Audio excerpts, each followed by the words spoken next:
Hey guys, welcome to our YouTube channel the learning curve. हम पढ़ रहे थे 12th क्लास का चैप्टर हेलो एल्केन और हेलो एरीन। 3 लेक्चर अपन पढ़ चुके हैं। ये अपन का लेक्चर नंबर 4 है। तो चलिए शुरू करते हैं।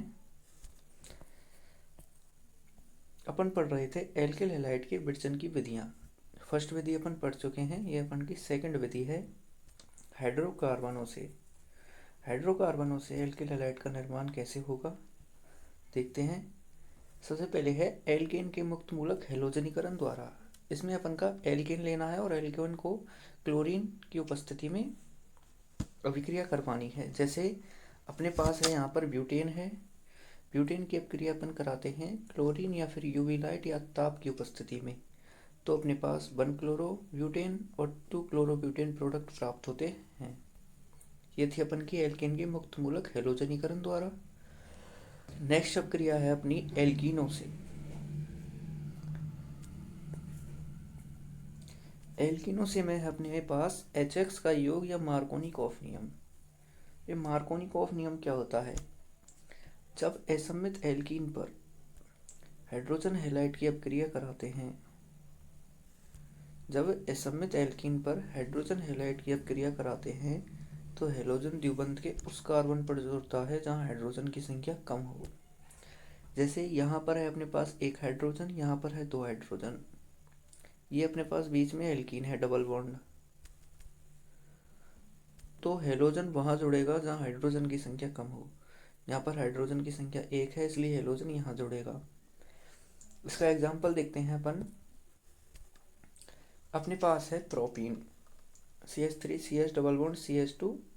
ये प्रोपीन है। इसकी अभिक्रिया अपन HI के साथ कराते हैं with present of Markovnikov rule. तो अपने पास 1 आयोडोप्रोपेन और 2 आयोडोप्रोपेन प्राप्त होता है। अगली है अपन की HX का योग। HX के योग में अपन देखते हैं, एक अपन को महत्वपूर्ण बात याद रखनी है कि जब एल्कीन की अभिक्रिया CCl4 में घुली हुई ब्रोमीन से कराते हैं तो ब्रोमीन का लाल रंग गायब हो जाता है। यह अभिक्रिया द्विबंध की पहचान हेतु दी जाती है। यह अभिक्रिया किसकी पहचान हेतु दी जाती है? तो द्विबंध की पहचान हेतु दी जाती है। इसमें क्या होता है? सबसे पहले अपने पास है ब्रोमीन प्लस CClO4 लाल रंग का है, पूर्व में अपने पास ये है। इसकी अभिक्रिया अपन एल्कीन के साथ कराते हैं तो अपने पास प्रोडक्ट प्राप्त होगा, वो कलरलेस होगा, रंगहीन होगा। जैसे अपने पास है एग्जाम्पल है CH2 double bond CH2 plus Br2। इसकी अभिक्रिया अपन कराते हैं CCl4 के साथ तो अपने पास Br CH2 CH2 Br प्राप्त होते हैं। ये विलयन जो होता है वो रंगहीन होता है एवं बिस्टाई हैलाइड प्राप्त होते हैं। इस अभिक्रिया में बिस्टाई हैलाइड प्राप्त होते हैं। यह एक योगात्मक अभिक्रिया है। ये थी अपन की HX का योग। नेक्स्ट है अपन की नंबर 3 हेलोजन विनिमय द्वारा। हेलोजन विनिमय द्वारा अपन की 2 रिएक्शन है, फिंकलेस्टाइन अभिक्रिया और स्वार्ट अभिक्रिया। देखते हैं। सबसे पहले अपन की फिंकलेस्टाइन अभिक्रिया। इसको देखें तो एक महत्वपूर्ण पॉइंट है कि शुष्क एसीटोन की उपस्थिति अनिवार्य है। इस अभिक्रिया में शुष्क एसीटोन की उपस्थिति अनिवार्य है एवं सह उत्पाद के रूप में NaCl बनता है जो एसीटोन में घुलनशील है। इसका लक्ष्य क्या होगा? लक्ष्य की बात करें तो एल्किल आयोडाइड Ri प्राप्त करना इसका लक्ष्य है। जैसे Rx की अभिक्रिया अपन NaI के साथ कराते हैं विद प्रेजेंट ऑफ शुष्क एसीटोन तो Ri प्राप्त होता है एवं NaX बाहर निकल जाता है। यदि अपन एल्किल क्लोराइड की अभिक्रिया कराते हैं सोडियम आयोडाइड के साथ विद प्रेजेंट ऑफ शुष्क एसीटोन तो अपने पास एल्किल आयोडाइड प्राप्त होते हैं एवं NaCl अवक्षेप के रूप में नीचे बैठ जाता है। ये थी अपन की फिंकलेस्टाइन अभिक्रिया। नेक्स्ट है अपन की स्वार्ट अभिक्रिया। इसका लक्ष्य है एल्किल फ्लोराइड बनाना। यह अभिक्रिया विशेष रूप से फ्लोराइड निर्माण में काम आती है। इसमें धात्विक फ्लोराइड मेटेलिक फ्लोराइड का उपयोग किया जाता है। इसका एग्जाम्पल अपन देखें तो CH3Br plus AgF with present of शुष्क एसीटोन तो प्राप्त होगा अपने पास CH3F प्लस AgBr। ये थी अपन की स्वार्ट अपक्रिया। अब अपन इनमें डिफरेंस देखेंगे, अंतर देखेंगे, दोनों में क्या अंतर है, मतलब कंपैरिजन करते हैं दोनों को। इधर है अपने पास फिंक्लेस्टाइन अपक्रिया, इधर है अपने पास फिंक्लेस्टाइन अपक्रिया एंड इधर है अपने पास स्वार्ट अपक्रिया। फिंक्लेस्टाइन अपक्रिया का लक्ष्य है RI निर्माण, स्वार्ट अपक्रिया का लक्ष्य है RF निर्माण।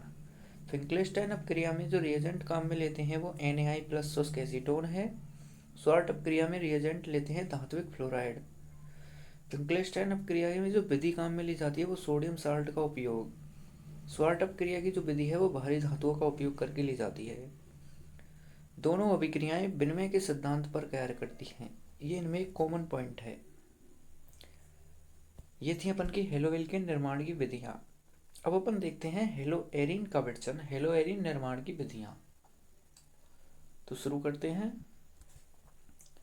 फर्स्ट विधि है अपने पास इलेक्ट्रॉन स्नेही प्रतिस्थापन अभिक्रिया।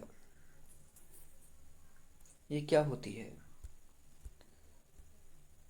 अपने पास है यहाँ पर टोलुइन। जब टोलुइन की अपक्रिया अपन कराते हैं क्लोरीन के साथ विद प्रेजेंट ऑफ Fe अंधेरा डार्क, तो अपने पास ऑर्थो और पैरा प्रोडक्ट प्राप्त होते हैं, यानी कि ऑर्थोक्लोरोटोलुइन एंड पैराक्लोरोटोलुइन प्राप्त होंगे। इसका एक की पॉइंट है उत्प्रेरक Fe या FeCl3 लुईस अम्ल। लुईस अम्ल होता है यह अभिक्रिया अंधेरे में होती है, ऑर्थो और पैरा उत्पाद प्राप्त होते हैं।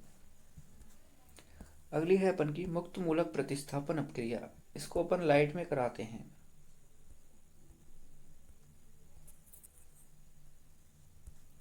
यह है अपने पास टोलुइन। टोलुइन की अपक्रिया क्लोरीन के साथ कराते हैं HNu लाइट में, तो अपने पास बेंजिल क्लोराइड प्राप्त होते हैं। इसके भी पॉइंट हैं। सूर्य के प्रकाश की उपस्थिति में क्लोरीन सीधे बेंजीन वलय पर नहीं जुड़ता, यह पार्श्व श्रृंखला अभिक्रिया है। अगली है अपन की सेंडमायर अपक्रिया। सेंडमायर रिएक्शन है, इसमें ताजे बने हुए डाइएजोनियम लवण की अभिक्रिया क्यूप्रस क्लोराइड से कराना।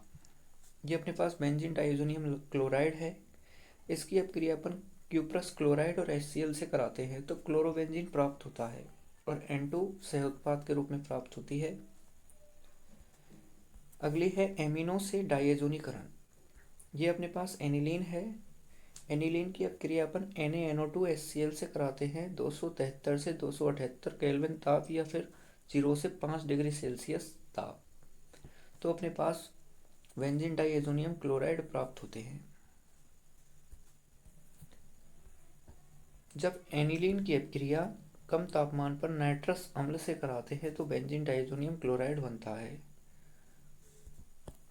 अब अपन सेंडमायर बेंजीन डाइएजोनियम लवण है उससे अपन अनेक उत्पाद बनाएंगे, जैसे ये अपने पास बेंजीन डाइएजोनियम साल्ट है। यदि अपन इसकी अपक्रिया Cu2Cl2HCl से कराते हैं तो क्लोरोबेंजीन प्राप्त होता है। Cu2Br2HBr से कराते हैं तो ब्रोमोबेंजीन प्राप्त होता है। CuCnHCn से कराते हैं तो बेंजोनाइट्राइल प्राप्त होता है। नेक्स्ट है अपनी गाटरमान अभिक्रिया।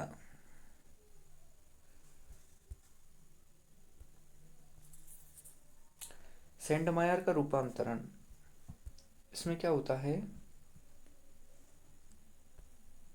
ये अपने पास डाइएजोनियम साल्ट है, इसकी अपक्रिया अपन कॉपर से कराते हैं, इसको गर्म करते हैं तो क्लोरोबेंजीन प्राप्त होता है और नाइट्रोजन सह उत्पाद के रूप में प्राप्त होती है। तो ये था अपन का लेक्चर 4। आई होप आपको यहाँ तक समझ आया होगा। यदि आप चैनल पर नए हैं तो चैनल को सब्सक्राइब करें एवं वीडियो को लाइक करें। मिलते हैं जल्दी नेक्स्ट लेक्चर में, तब तक के लिए बाय बाय।